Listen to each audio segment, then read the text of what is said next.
Juma Moubarak et vendredi saint à toutes et à tous de retour sur le plateau matinal à le Sénégal avec Grégoire Gomme. Grégoire, bonjour. Bonjour Aïcha. Ça va, vous allez bien ce matin? Très bien, merci. Très bien. Alors Grégoire, qu'est-ce qui marque les journaux aujourd'hui?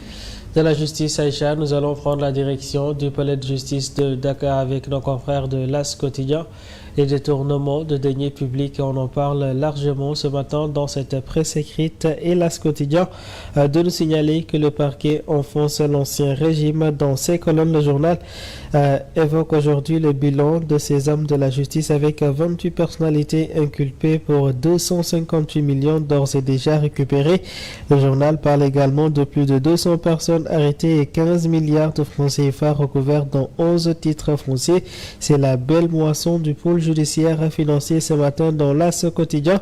Le journal essaie d'annoncer 8 ministères qui sont visés. On se dirige tout droit vers la mise en accusation de 5 ministres de l'ancien régime. Les procureurs font aujourd'hui les comptes de ces scandales financiers, rapporte l'As Quotidien. Le quotidien sur ce parle de 27 dossiers déjà traités, des centaines de millions en conciliation.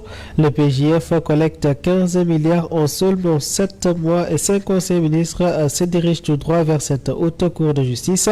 C'est une première vague parquet à la justice selon le journal du groupe Avenir Communication. Direction l'Observateur et le groupe Futur Média. Ndongo-Baï, fonctionnaire, Mamadou Gueye, ex-comptable, et Djibi Diakhaté, ex-SEDAGE, ont tous été arrêtés hier suite à un soit transmis au procureur.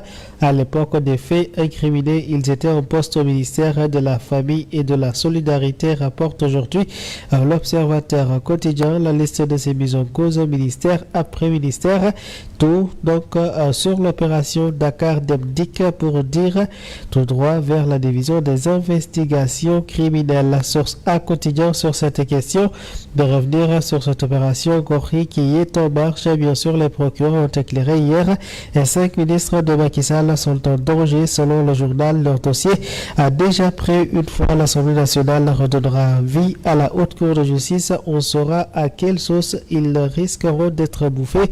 En tout cas, toutes les responsabilités seront situées, toutes les pistes d'investigation exploitées, tous les dossiers seront dépoussiérés pour qu'on puisse en définitive identifier tous les niveaux de responsabilité et tous les intervenants dans cette chaîne de délinquance économique et financière. Voici la réquisition finale aujourd'hui dans Source A quotidien. En attendant, le procureur général, lui, est formel, dit-il. L'exploitation du rapport de la Cour des comptes relatif à la gestion du fonds Force Covid-19 a révélé l'implication dans la gestion du fonds de certaines personnes ayant exercé des fonctions ministérielles durant la période sous revue et sous lesquelles pèsent de graves présomptions de prévarication à des deniers publics.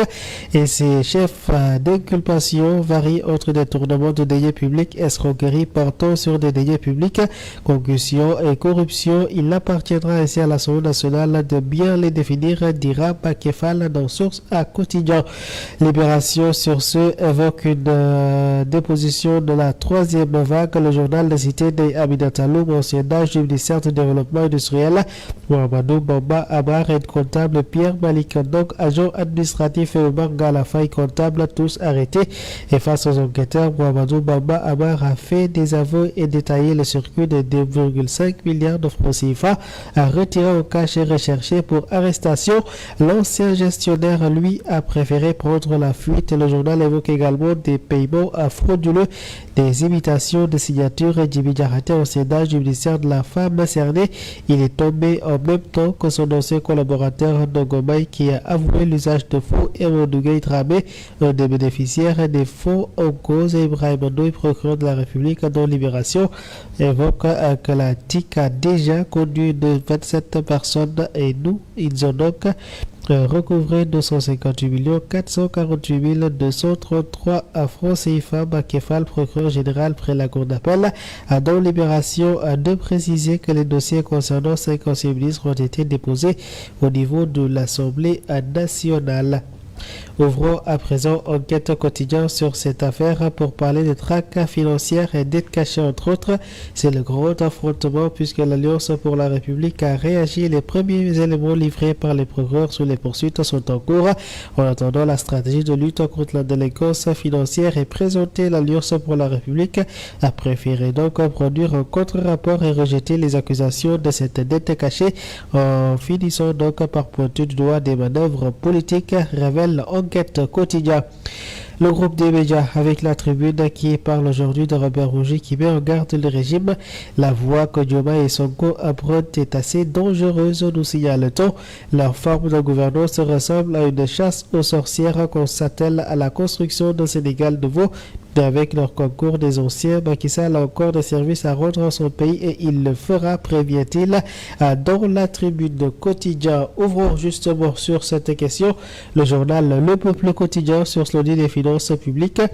La paire des masques prétendu rapport de la Cour des comptes pointe la publication. Selon le journal, c'est une manipulation orchestrée pour ternir le bilan du régime précédent.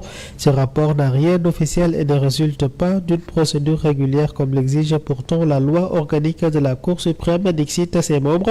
Le rapport présenté comme un audit des finances publiques de 2019 à 2024 n'aurait pas été adopté en assemblée plénière des chambres comme le stipule l'article 19 de la dite loi selon la PR et le rapport proviendrait ainsi de l'inspection générale des finances IGF et aurait simplement été validé par la chambre des affaires budgétaires et financières, nous disent-ils bien sûr dans Le Peuple quotidien.